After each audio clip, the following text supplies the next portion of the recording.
Alright, I'm back here with part 2 of this. This is going to be 2 separate videos because of the 15-minute time limit I have.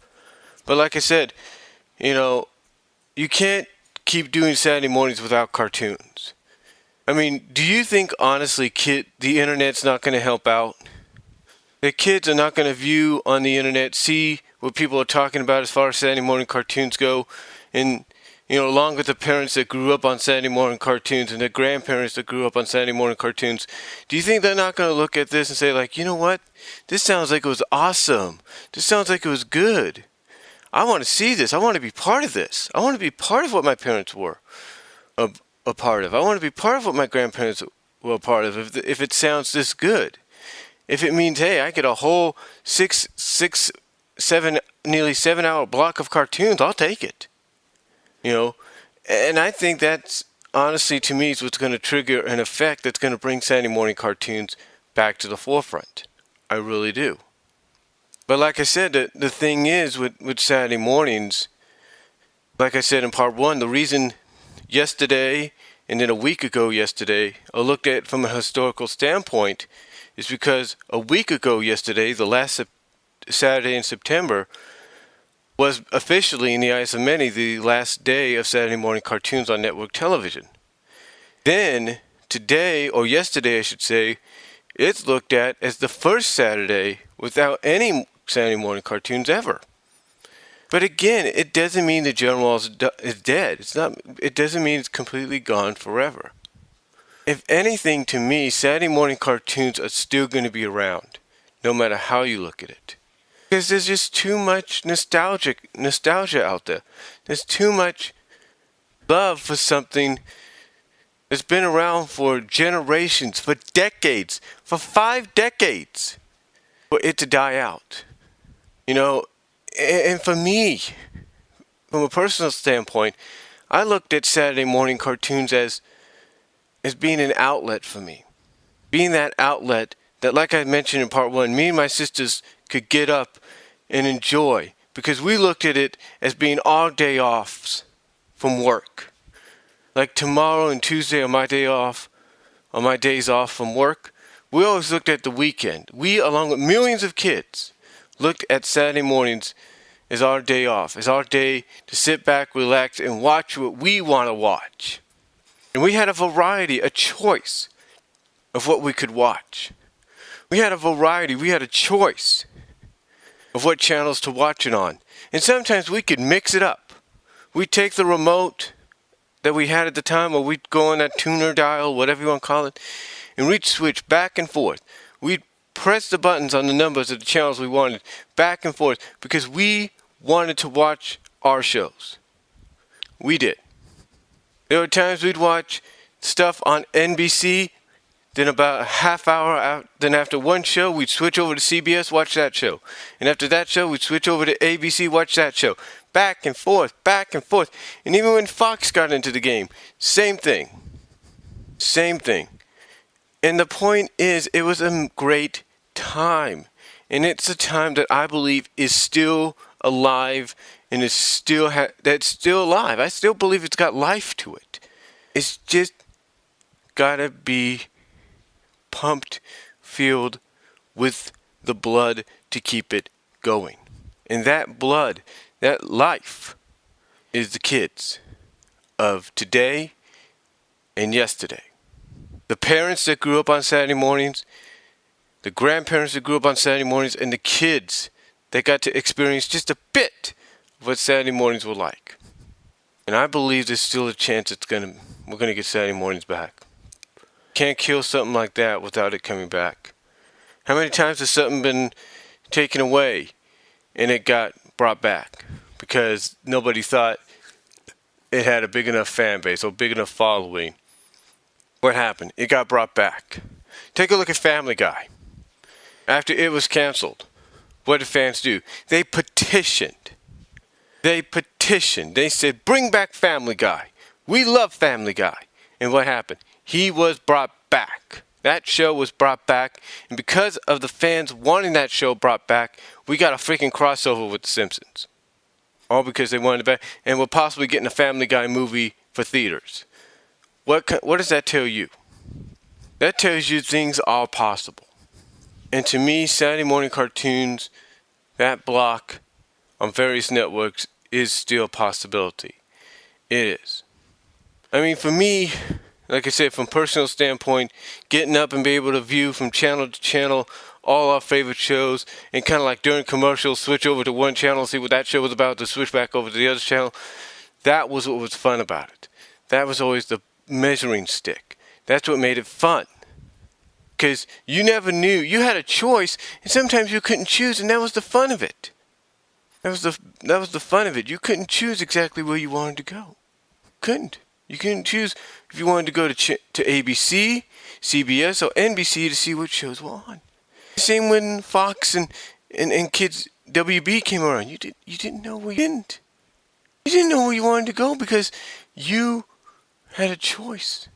You want to watch what you want to watch and enjoy it. And like I said, the only thing that brought any kids down sometimes is when one network or all three networks would showcase other things like football or presidential swear-ins. You know, that's the only time. Because we felt those hours that they were using for college football, using for the presidential inaugurations, we felt were being taken away from us. We felt were being taken away from us. We didn't like it. We didn't. I can tell you honestly, without a shadow of a doubt, that Saturday mornings was the best time as a kid you could ever ask for. And what made it even more special at times was the day before. Every network on the same night, almost at the same time or different various times, would air their preview specials.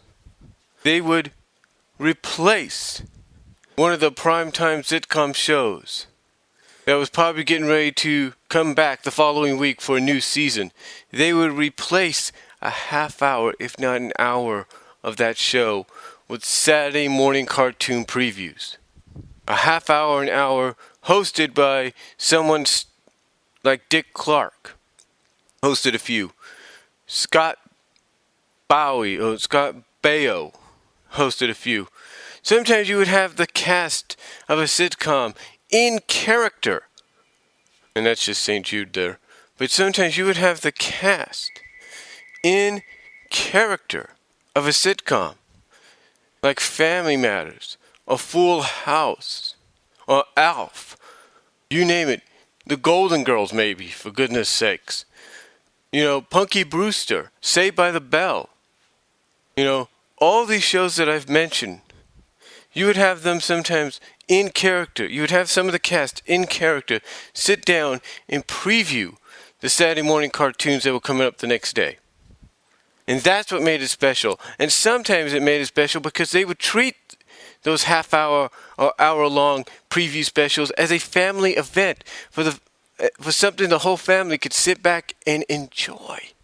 And I remember even to this day, 1993, when me and my family briefly lived in Kansas for 6 months all together, I remember being upstairs watching on a black and white TV.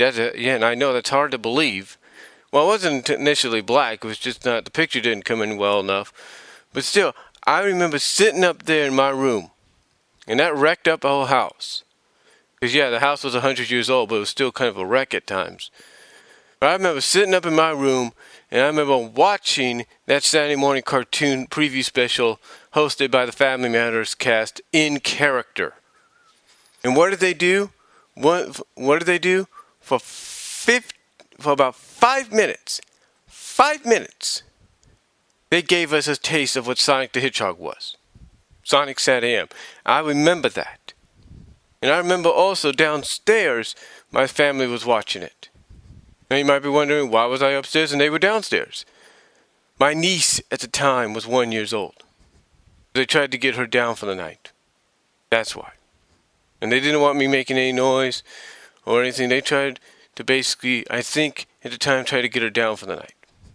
That's what they did. As far as I remember. That was one of the reasons. I'm not saying it was the total reason, but it was one of them. But the thing is, folks, to me, that's what made Saturday mornings special, with the help of preview specials like that. Do we still have preview specials? Oh yeah, we still have them. But mostly now it's for the new sitcoms or crime dramas. I think the last time we ever had Saturday morning cartoon preview specials was like 3-4 years ago, and that was it. And they weren't even on Fridays. They were mainly like during the weeks. Maybe like on a Sunday or something like that, during the afternoon at some obscure time. That's when that was the last time I ever saw one. But the thing is, even if you could still catch it, it still felt special. Because you were able to get an idea. You were able to get a taste of what was to come. And that's why to me, Saturday morning cartoons are still relevant. I still believe there is a place for Saturday morning cartoons. I really do. And I do believe there's still a place on every network for the Saturday morning cartoons to rise again. And you know what? Like I said, it only takes a voice. A voice to become a million voices for that to happen. You know, like I said, Saturday morning cartoons to me were a very, very special time. I can remember when I was a kid, even in syndication they were special because they would I remember as a kid, KBHK, now known as KBCW, would air Transformers on Saturday mornings, the best of Transformers, if you will, on Saturday mornings. And I remember living in Fremont. And my mom told me, you do good in school this week, and I'll let you record Transformers the movie at the end of the week. Because every now and then, any syndicated station that aired Transformers would dedicate 2 hours every now and then to the movie of the miniseries Five Faces of Darkness, or any other miniseries. They would dedicate those hours to it. And majority of the time it was the movie. And I just was happy to get it.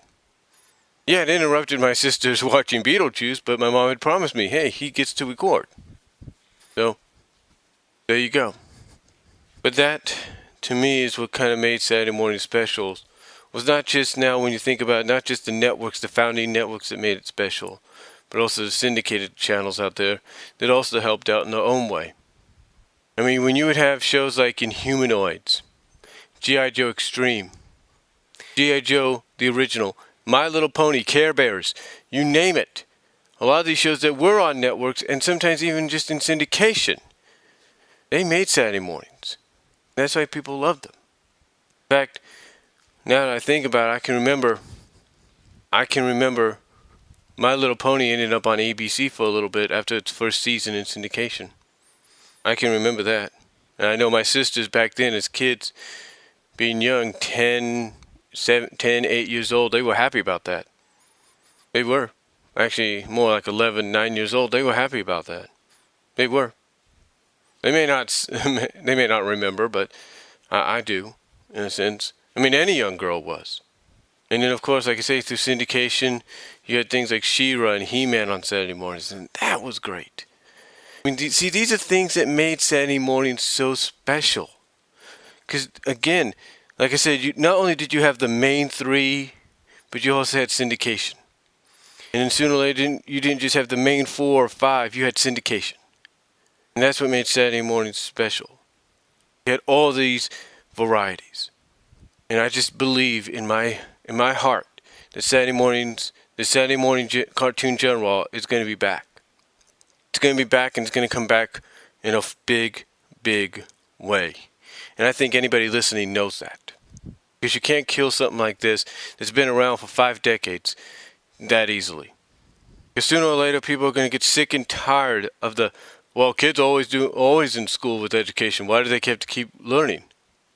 It's going to start, the realization is going to start sinking in. So, I think, in all honesty, Saturday morning cartoons will still be around. They still will be. You know, a lot of people can make up their own Saturday morning blocks now through all the outlets we have. And it's great. But nothing will ever beat watching them on actual Saturday mornings on actual networks. Being having to flip back and forth as to what you were going to watch. But overall, those are my memories of Saturday mornings. What's yours? Do you think, like I do, Saturday morning cartoons, the genre itself, will be making a comeback?